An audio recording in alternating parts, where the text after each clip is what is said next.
JBN, we keep you informed. 3 teenagers escaped from police lockup. 3 teenagers who were being held at the Barrytown lockup in St. James have escaped custody. They reportedly escaped sometime between 5 o'clock and 5:41 Friday afternoon by cutting 2 padlocks to the grill at their cells. They were then allegedly picked up by a yellow Toyota Sienna motor car. The teenage boys were in custody for robbery with aggravation and illegal possession of firearm, breach of curfew, and uncontrollable behavior. Police seized 2 firearms in Kingston, Westmoreland. The police on Friday seized 2 firearms and several rounds of ammunition in 2 separate incidents in Kingston and Westmoreland.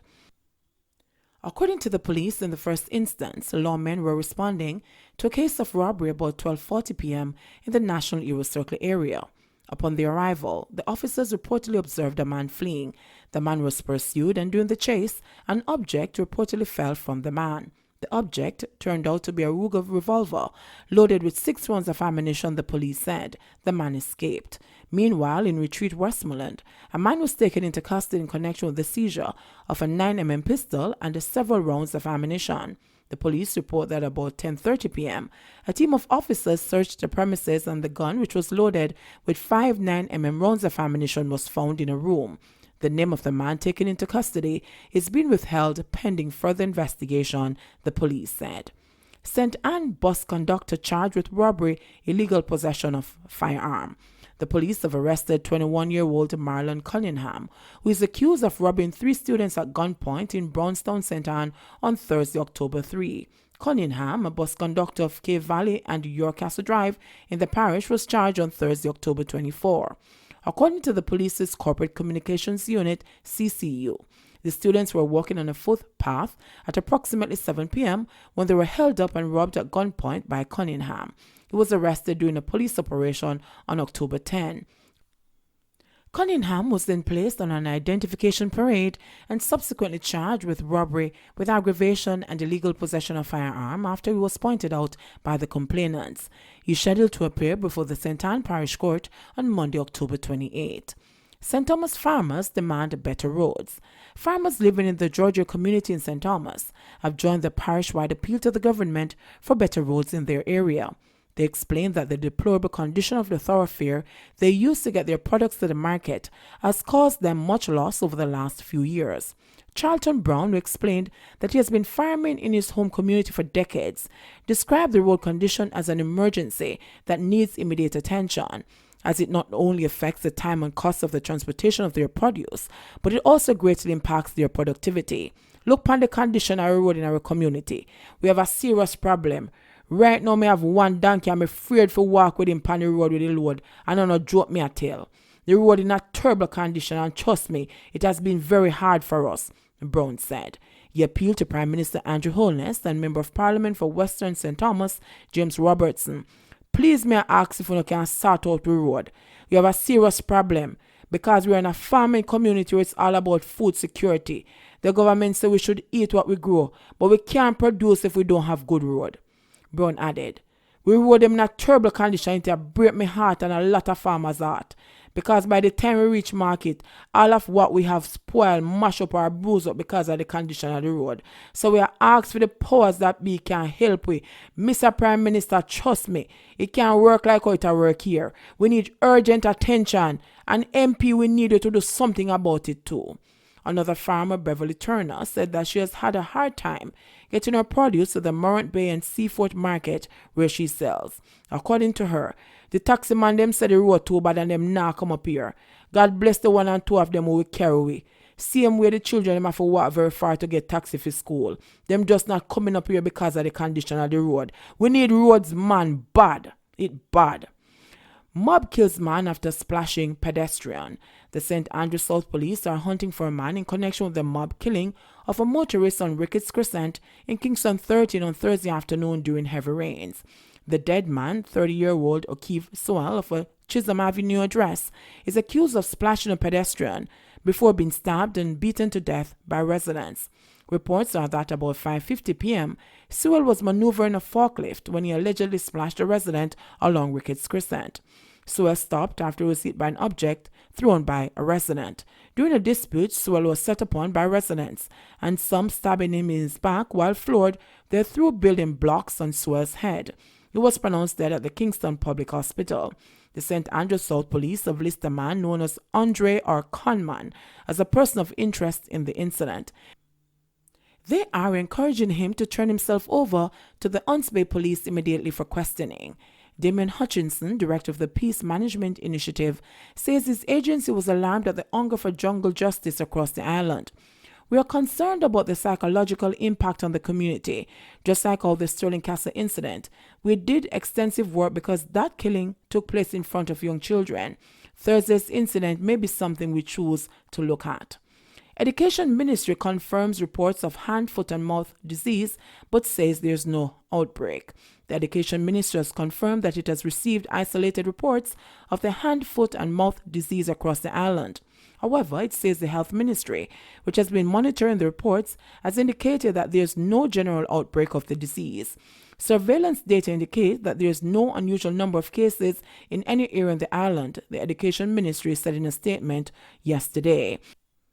In the meantime, the ministry urged school administrators to take every precaution to prevent the spread of the disease and to monitor their students for symptoms. The ministry will continue, in collaboration with the Ministry of Health and Wellness, to provide tips to prevent and manage the spread of the disease, the statement said. Symptoms and signs: fever and poor appetite, aches and pains will generally last for 2 days.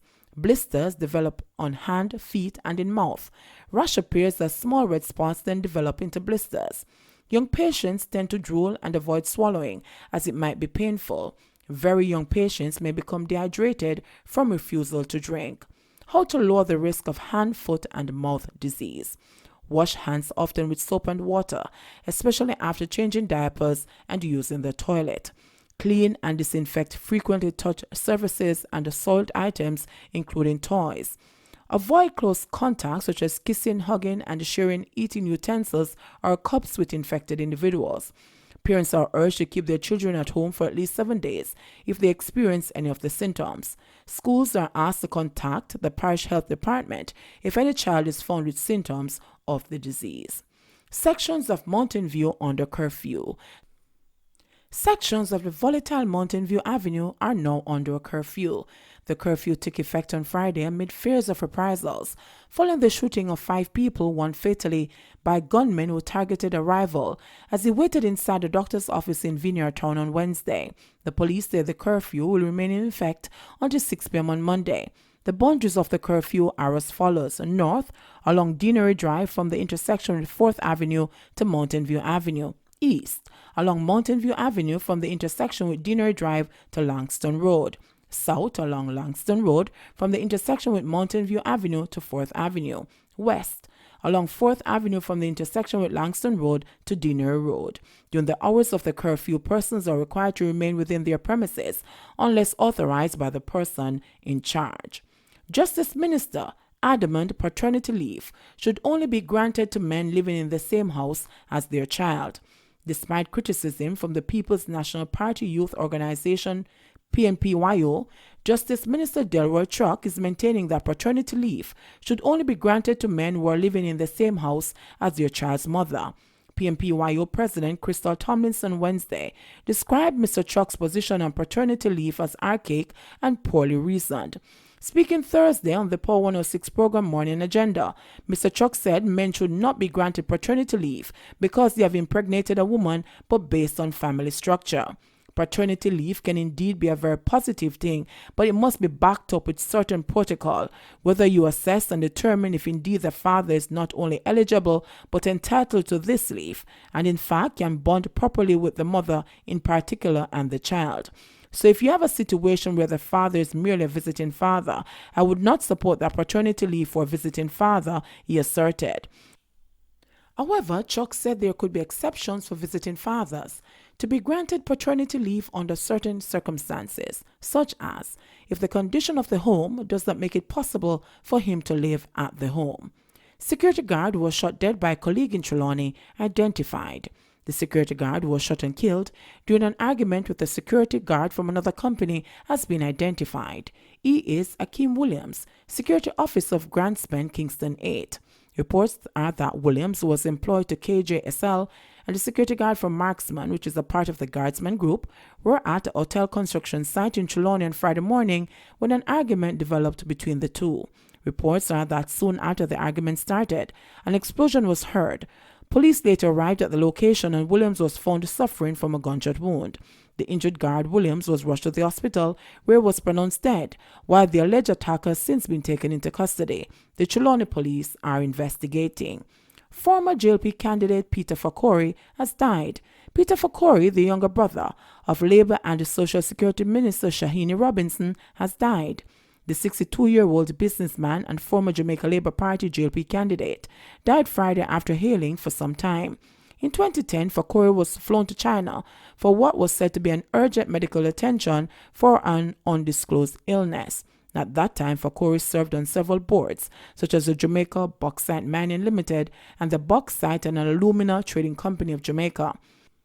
In the 2007 general election, he went up against the People's National Party candidate Lisa Hanna in the Southeast St. Anne seat, but lost in his bid to represent the JLP in the House of Representatives. In a statement on Saturday, Prime Minister and JLP leader Andrew Holness said the party honors the contribution of Fakori and supports his family in this time of grief. Peter was dedicated to his family, community, and country. We must recognize that those who have sacrificed their own interests for the benefit of their countrymen and women. We express our sincere condolences to Shahini, his family, and friends, Holness said. JBN, we keep you informed.